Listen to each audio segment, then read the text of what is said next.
Hi everyone, this is David Hoffman, and I am here today to talk with you about the mysterious and beautiful minor 2-5-1 progression and how it differs from a major 2-5-1 and how we can start to hear this progression. Because before you can play something, you have to hear it. And I found the best way of hearing a chord progression is through knowing the voice leadings, and sometimes called the guide tones. And I'll probably go back and forth between the two terms because I'm lame and can't be consistent, but they're called both. And these guide tones, and you probably know this, but if not, this is a good review.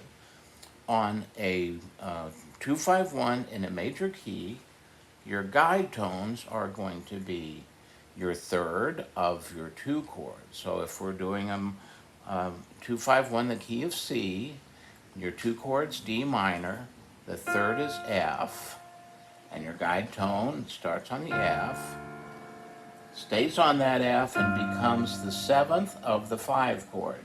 So it's the seventh of the G7 chord, and then goes down half step to the third of the major 1 chord. So really easy to hear, very logical chord progression. The other guide tone starts on the seventh of the 2 chords. So a C in the case of D minor goes down a half step to the third of the G7 chord and stays there for the major 7th of the C chord. So when we put these together, we have, and I'm playing the roots so that you can hear the root movement as well. 2-5-1, right. So those 3 movements are going to give you the ability to hear a chord progression, because we can all hear this, right? Oh yeah, we've heard it a million times. But what are we leaving out? We're leaving out one voice in the chord, and that's the voice starting on the 5. So we do this because in a major 2-5-1, the 5th is the least important note. But that's going to get you in trouble on the minor 2-5-1s.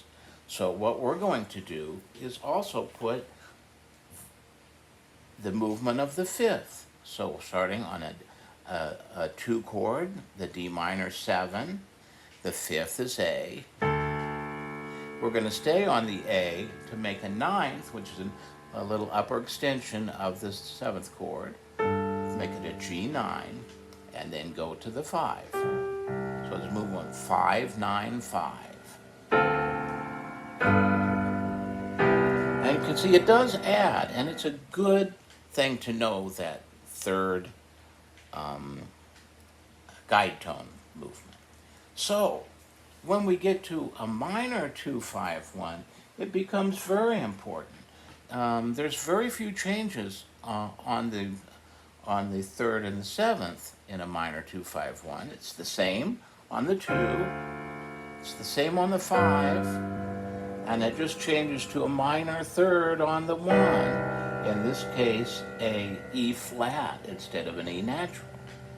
So if we're just concentrating on those movements, our ear doesn't hear what it needs to. And what it needs to hear is this movement of the 5s. Remember that a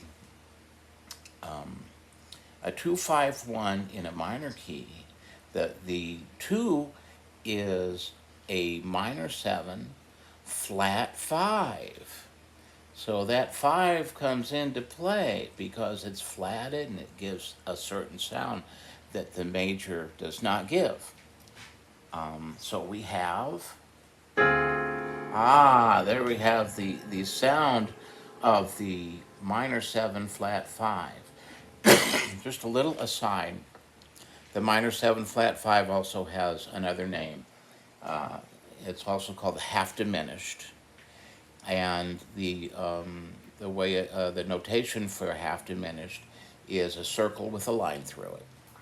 Now, it's a nice shortcut. When we were all writing music by hand, it just took a little less time to do that circle with the slash. The problem was, and still is, that the 2 chord is not a diminished chord. It's a minor chord. It's a minor chord with a flat 5, and it functions as a minor chord. So we get confused when we get the word diminished in there. So I'm going to refer to it as a minor 7 flat 5 chord, even though it's a mouthful. And we have on the 2 chord, there's your note, then it stays the same and becomes a flat 9, an upper extension on the 7th chord. It becomes a G7 flat 9, which is important in a minor chord. And then it goes to the 5. So we have that extra guide tone.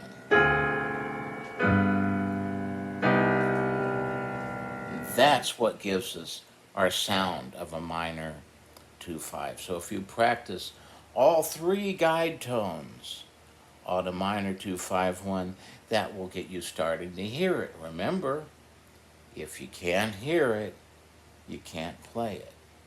And if you can hear it, your ear gives you a jump start.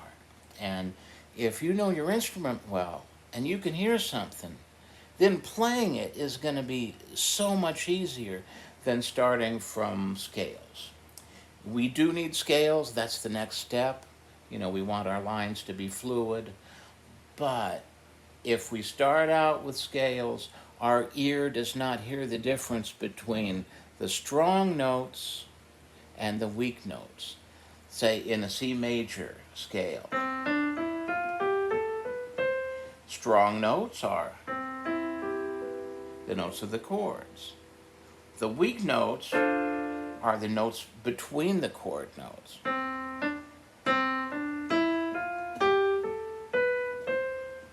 So that's a difference, and that's why learning by chord first instead of by scale helps. And on any chord progression, what you do want to do is practice arpeggiating the chords.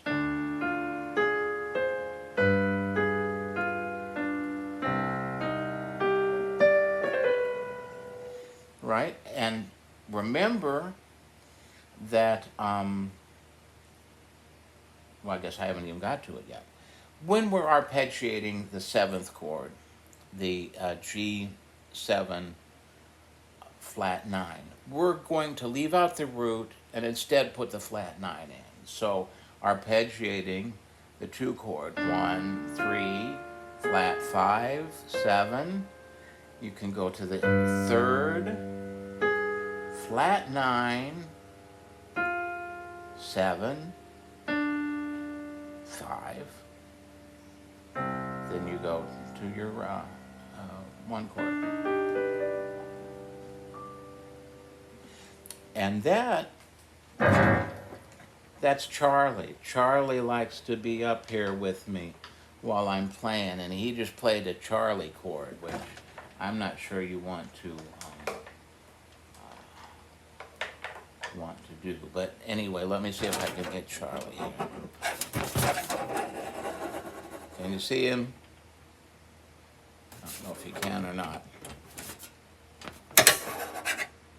Anyway, he's an important part of the process here.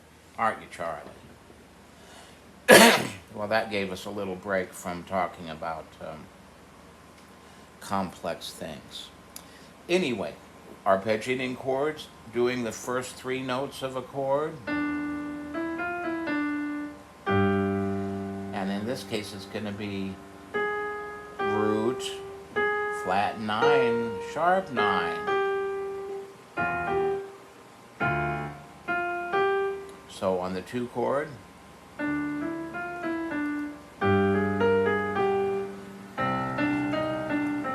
you go 5 notes. Then this is going to be root, flat 9, sharp 9, 3rd, flat 5. So,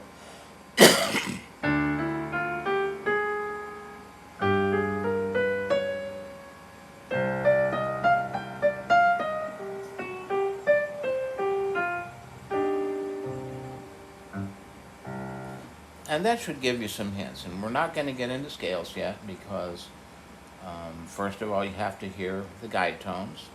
Remember, on the minor 2-5-1, that guide tone starting on the 5th, and in this case the flat 5th, is very important. So if you start knowing these in all your keys, excuse me, then that will become easier for you to hear minor 2-5s. So thanks for listening, and I'll be back next time with some more.